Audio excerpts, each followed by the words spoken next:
Namaskar. Namaskar and welcome to the Eikam series, Gita on the Go. And as we discussed last time when we discussed chapter 7, we spoke about Tat. We spoke about the cosmos. We spoke about what makes up the material and the non-material nature of the cosmos. We spoke about how the universe is essentially mental. It's in the mind. I am in them, but they are not in me. However, as we decode that further and explore the Tat further, as we go along in chapter 8, which is the Akshara Brahma Yoga, literally translated, that is the understanding of the eternal divine. And as we go deeper into exploring the nature of the cosmos and the consciousness and how it works and how they engage with each other, we explore in this chapter also the whole idea of how do we engage with it? How do we understand it better? In the last chapter, we had spoken about the kinds of people that we need to be to actually understand the nature of the Tat. It is now with the Akshara Brahma Yoga, actually go down further into figuring out just what we need to do. How do we do it? And then, while in chapter 7, when we spoke about the Jnana Vijnana Yoga, we had actually spoken of the elements, we had spoken about materials, we had spoken about the scape of how the 8 elements, the Panchatattva and our manas and our intellect and our ego interweave with the 3 guna of Sattva, Rajas and Tamas to create this beautiful weft and tapestry that is us, that is the cosmos, that is the universe, that is our lives. We have spoken about the space in which we operate, its scape. But here is where we also understand our relationship with time. How long does it take? What is time? How does it flow? The meaning that it carries for us. And therefore, as we explore these themes with the Akshara Brahma Yoga, I welcome Samir back to us on the Gita on the Go. Welcome back, Samir. Namaskar. As we step into the Akshara Brahma Yoga. Thank you again for that beautiful introduction. Akshara.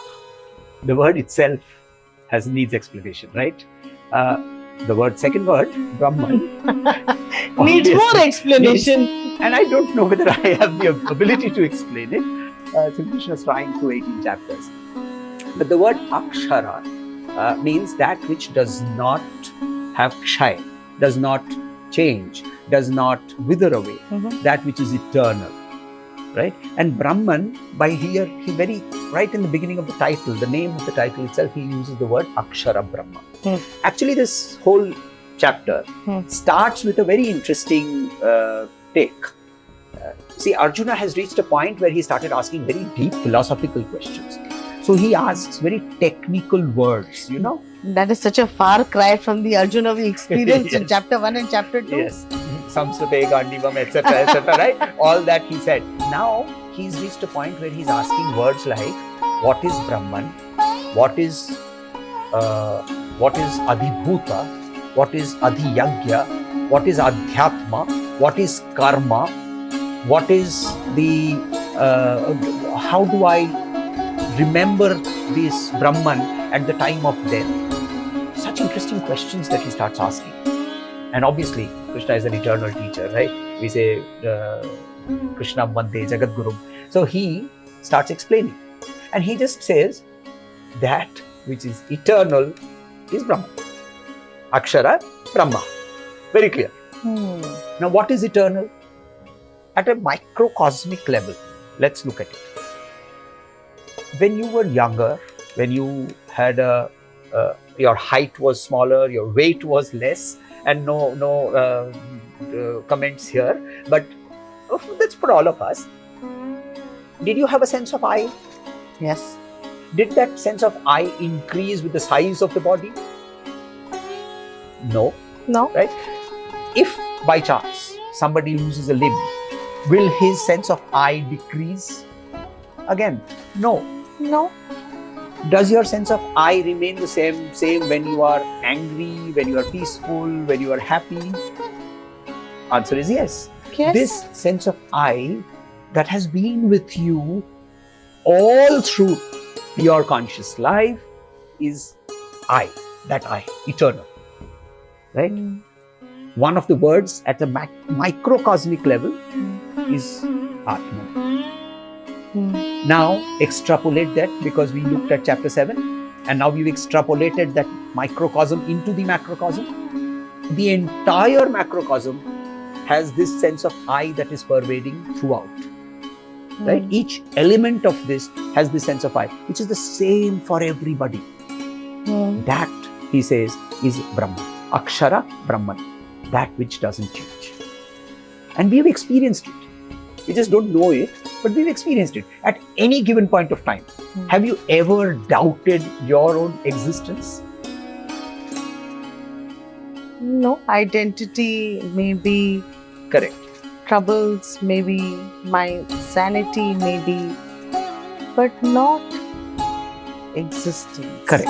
It's binary, isn't it? Either I exist or I don't. And therefore, one of the defining terms of Brahman is Sat, existence. And the second one, which is another concept we need to explore, is called chit, which is consciousness. Yes.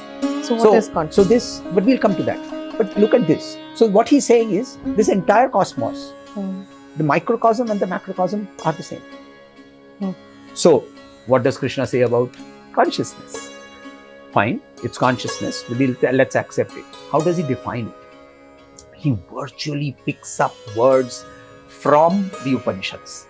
Right? Remember the Sankalpa Vakya, we say Srimad Bhagwad Gita Su, Upanishadsu. Why? It is almost equivalent to the Upanishad, because he takes these Upanishadic teachings and he brings them in. Yes. And he says it is smaller than the smallest. Anoraniyanam, right? Anu, atom. It's smaller than that. And it is bigger than the biggest. Now, what does this mean? How can it be bigger than the biggest? What is a country? A country is a sum total of its people. Is it true? The country is bigger than the sum total of its people, right? So you have something which is holistic. You have something which is, I can take these individual consciousnesses, which so-called exist, and I sum total them. Brahman is bigger than that. Just exactly as we looked at a company. Sum total of its people? No, it's something bigger. So Brahman is the resonance that comes together with all. And therefore it says that which expanded is Brahman. Expanded into everything. Yes. Right? And he then describes it. He says it is effulgent. It is effulgent. Yes. It removes darkness. What is this darkness? It removes the darkness of ignorance. The ignorance that I live in I am the body, I am the mind, I am the intellect, and I am trapped myself. You know, this is a trap that I've created for myself. We saw that. So this trap that we've created, it just removes itself. You know, when the sun rises, the darkness just goes. Right? Tamasoma Jyotirgamaya. Jyotirmaya, yes. So that similarly here also he uses the analogy of the sun. And he says that it shines like the sun and removes this entire darkness of ignorance that we live with. The darkness that we have trapped ourselves by our identity of a smaller body, mind, intellect. When we remove that, what we get is this immediate, it's not progressive, it's just immediate. Just exactly as when the sun rises, there is no more darkness. There is this rising of this awareness. Now, that's another thought or concept that we need to discuss. But then consciousness, therefore, he says, is the underlying of everything that is there in this. So one was existence. And therefore, he says the second defining factor of Brahman is consciousness. It is the awareness that we have. So that's chit. So there is Sat chit and chit. there is chit. Yes. To explain this a little further, you know me as Samir. Yes. And if the consciousness that is there leaves, you will say, put the body on the floor. You're no longer Samir. Right? You don't identify anymore with a person. The whole driving force of this person is what? Is that consciousness. Is that awareness. Now, unfortunately, I don't experience it, you don't experience it, but we can at least today, because of Sri Krishna, start understanding it. And that's where he's taken Arjuna. So, I'm going to rewind a bit. When we spoke of the nature of Tat, we spoke about that weft, the tapestry of the 5 elements, and that was the material universe. The 5 elements, along with my personal elements of the mind, the ego, and the intellect, and the gunas, right? And how they come together and weave together and create that fabric, which is every identifiable or unidentifiable, experienced or unexperienced material. True. We are now saying that what brings it alive, what manifests this Tat, is actually the Brahman, the consciousness that makes it come alive. So the Tat was just an identifier. Now there's a name given to it. So Tat is Brahman. And the quality of Brahman that defines it, one is existence, eternal. Yes. Consciousness, all pervading. Right? Yes. And the third is ananda, which is why we put 3 together. Sat, Chit, Ananda. and Ananda. So these are the 3 qualifiers of what is Brahman. And all of these 3 concepts he brings into this particular chapter. So Sat, Chit, and Ananda is the nature of the Brahman. Correct. Is that right? Correct. And therefore, this nature of the Brahman, the Sat, the Chit, and the Ananda, are present in everything that is Tat, everything that is material. How do we recognize, acknowledge, and engage with the Brahman? Yes. Now, I am so the first thing is, I need to understand that at the barest minimum, imagine a large ocean and take a drop of water from it.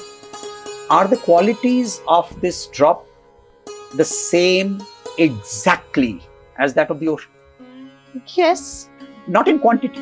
But Forget quality, yes. Right?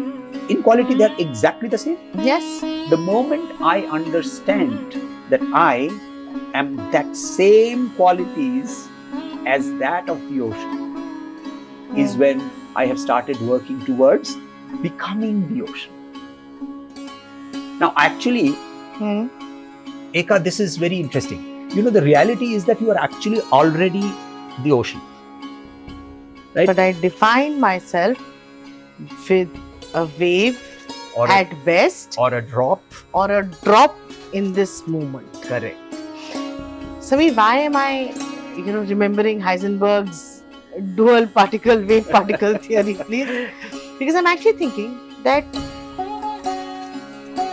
the particle is essentially that drop. That particle in that moment, in that point of time, and we will discuss time, has the identity of a drop. However, if that same drop shifts or flips its perspective, it is the wave, which is exactly what Heisenberg said, right? At any given point of time, every energy wave is both a wave and a particle.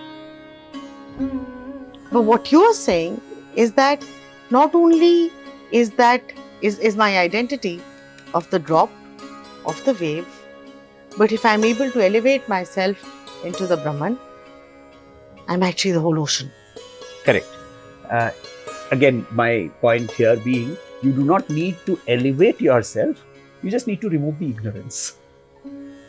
Now that is an interesting topic or interesting concept. And because we've spoken of that earlier, that and which is I always come back to Tamsoma Jyotirgamaya, that I don't take away darkness, I don't take away ignorance, I just replace or bring it with light. I just become effulgent. Perfect. Very good. So how?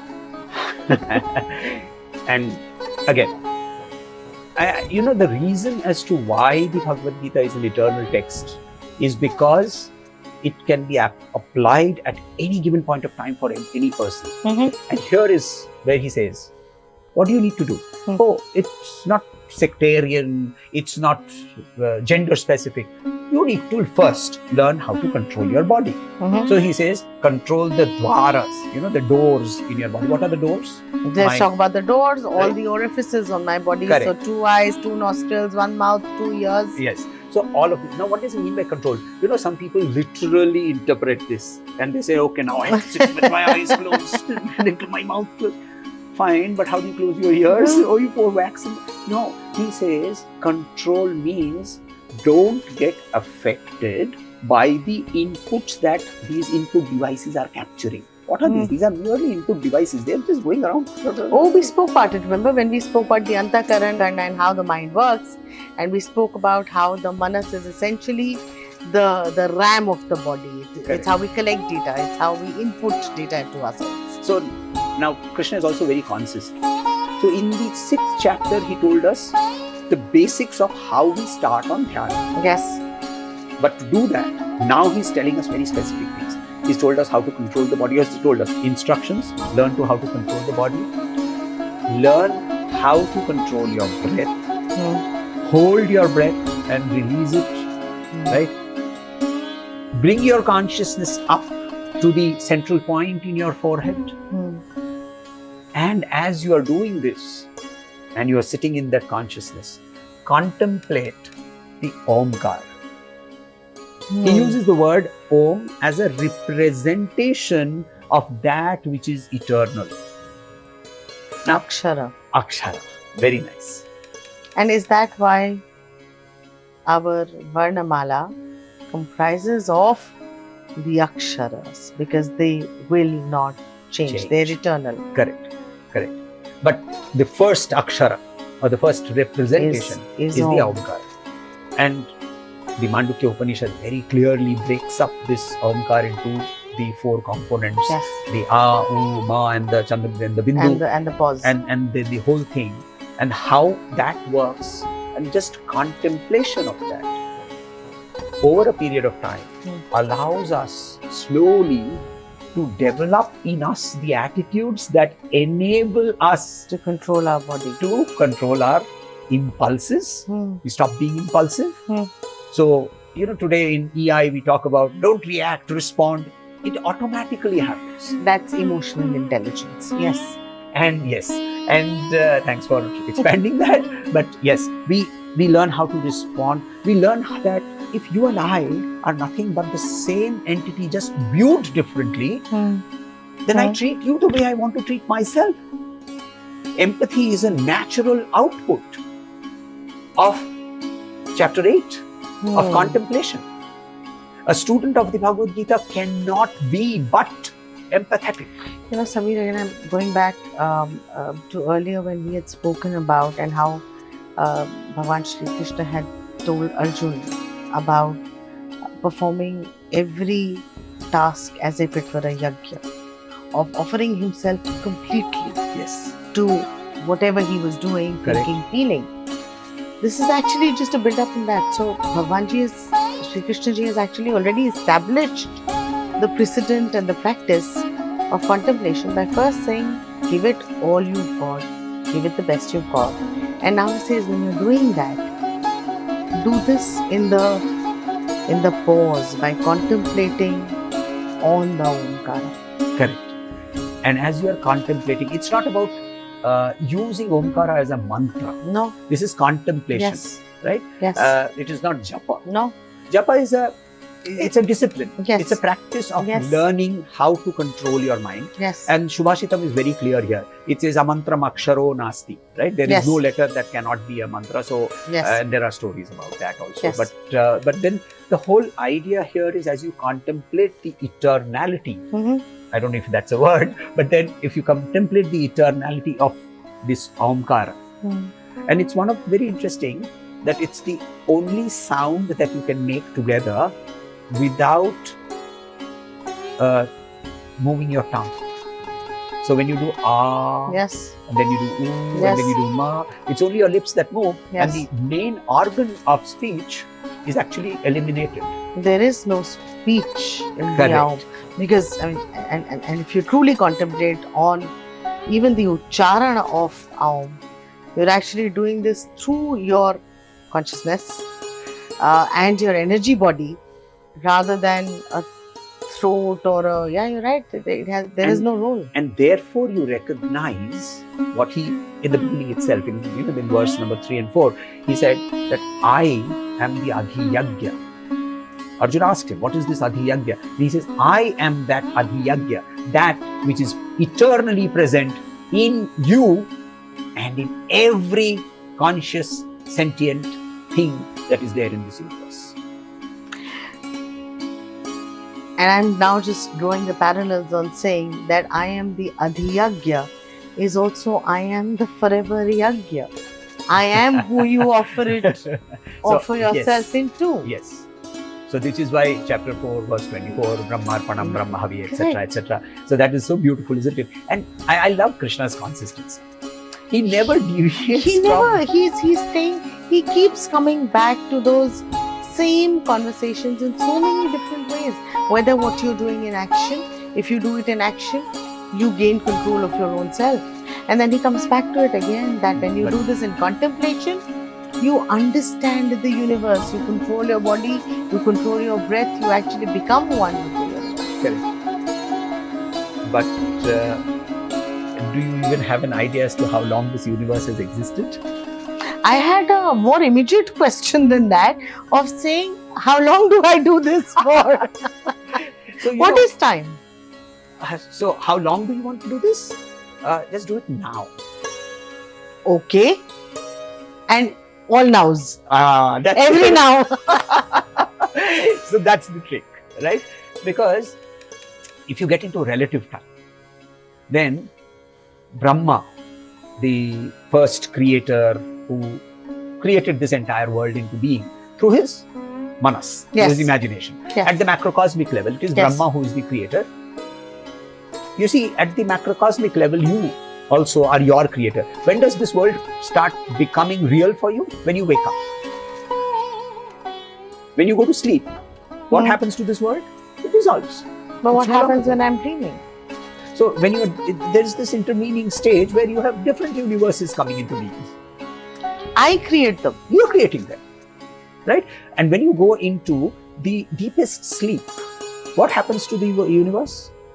They dissolve. Dissolve. Now, at the microcosmic level, you create the world when you wake up. You dissolve the world when you go to sleep. You interact with the world when you are active.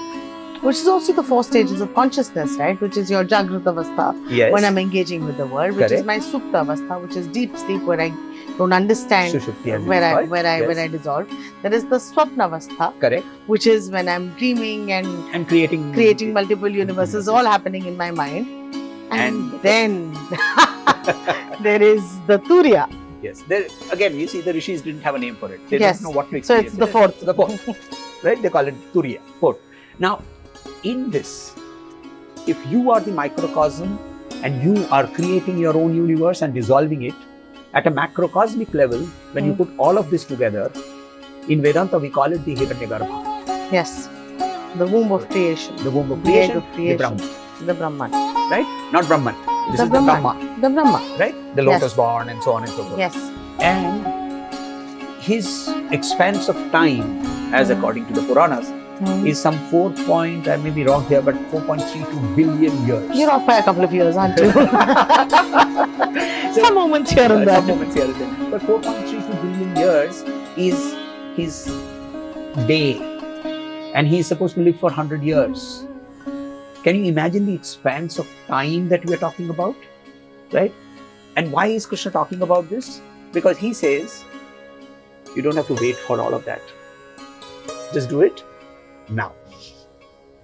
Eternally, in all the nows that you are here, contemplate that Omkara, contemplate me, and then, when you are quitting, and he says Antakale. People interpret Antakale as if, that's the time of death. Just examine what is death. In chapter 2, he's already told us that it's just a discarding of a body and all. We heard about when he says that every night that you sleep is death of each day. So exactly. So in that case, what are we talking about? Death here is when you are shedding your ego. When you are at that point, but is shedding the ego so easy? Obviously not. It requires a huge amount of practice. And when you have reached that pinnacle of practice, the ego will drop. Right? But it requires you to constantly be in practice. And only when you do that practice constantly is when you reach that point where Antakale, Prayana Kale, at the time of departure of what? Not of the physical body. That's irrelevant. It's irrelevant. It's the ego that I have held on to.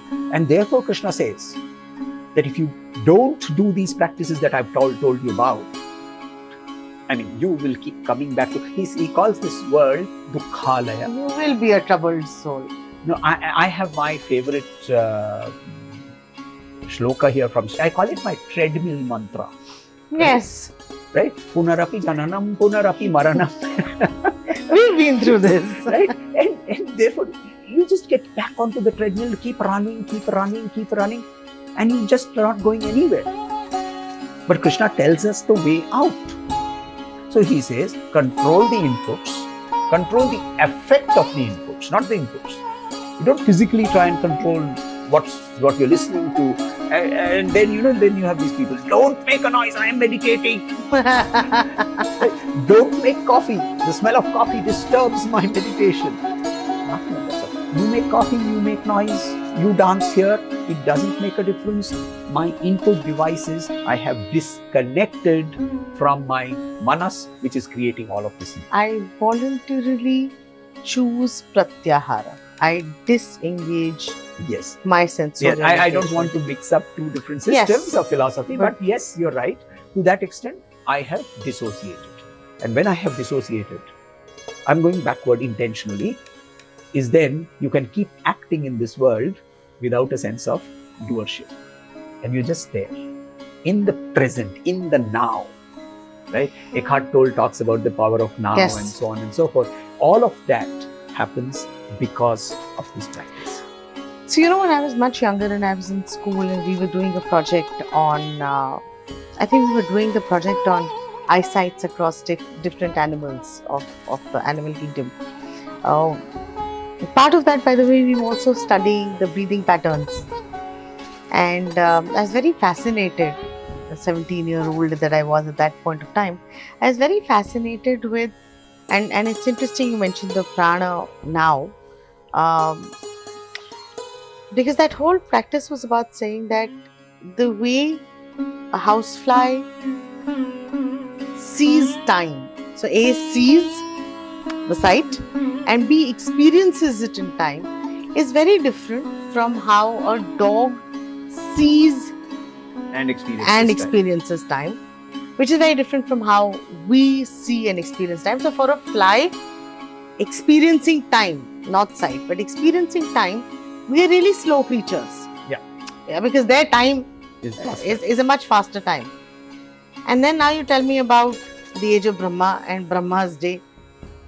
That's like a really, really long time.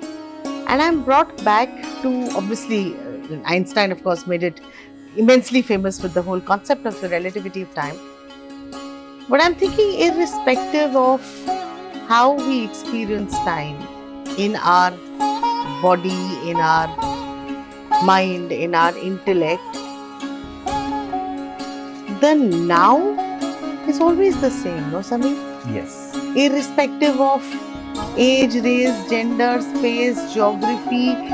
So therefore, what we've spoken of, Samir, is actually decoding where we left it off last time in chapter 7 and understanding Tat and cosmos and how it works. In this chapter, in chapter 8, and what we've spoken of through the Akshara Brahma Yoga is that the only thing that is Akshara and forever eternal and constant is the Brahman. Correct. The Brahman is the consciousness. It is all-pervading. It is existence. So it is Sat. It is consciousness and all-pervading. So it is Chitta and it is Ananda. And this consciousness, it is what brings the material world into manifest. Why it's important for us, as Bhagwan Sri Krishna says, is that as soon as we are able to embrace this consciousness and become one with Tat, that which I am able to rise above or drop my ego, my little I, my ahamkar, and realize my own self. And then, of course, because he is Bhagwan Sri Krishna, he also tells you how to do that. He says what that needs for you is the control of your body, of your mind, the indriya, the senses, of your intellect, your thoughts.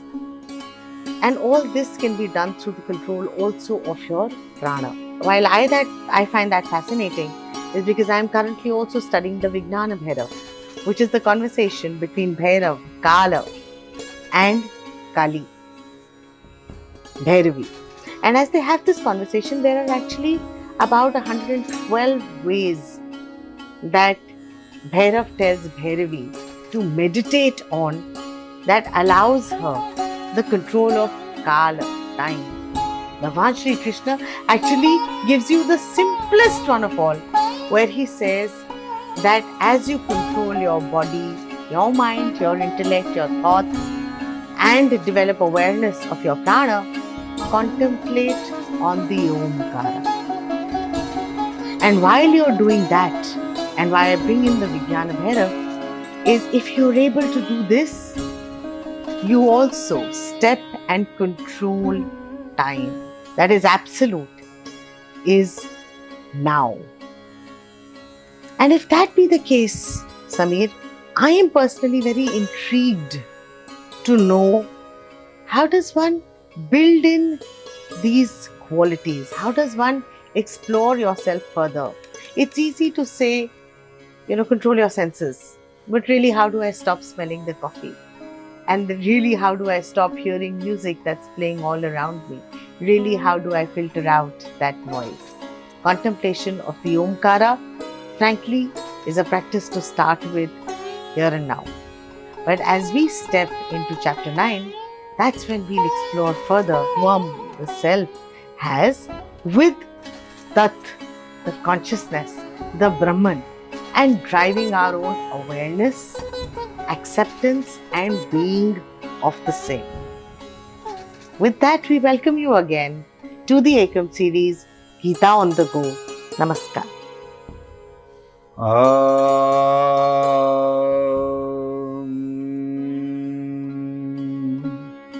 Iti Srimad Bhagwad Gitasu Upanishadsu Brahma Vidyayam Yoga Shastre Krishna Arjuna Samvade Akshara Brahma Yoga Namashtodhyayah.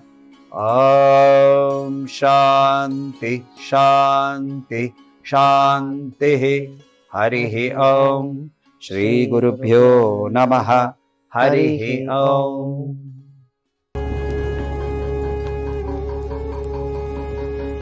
Na na na na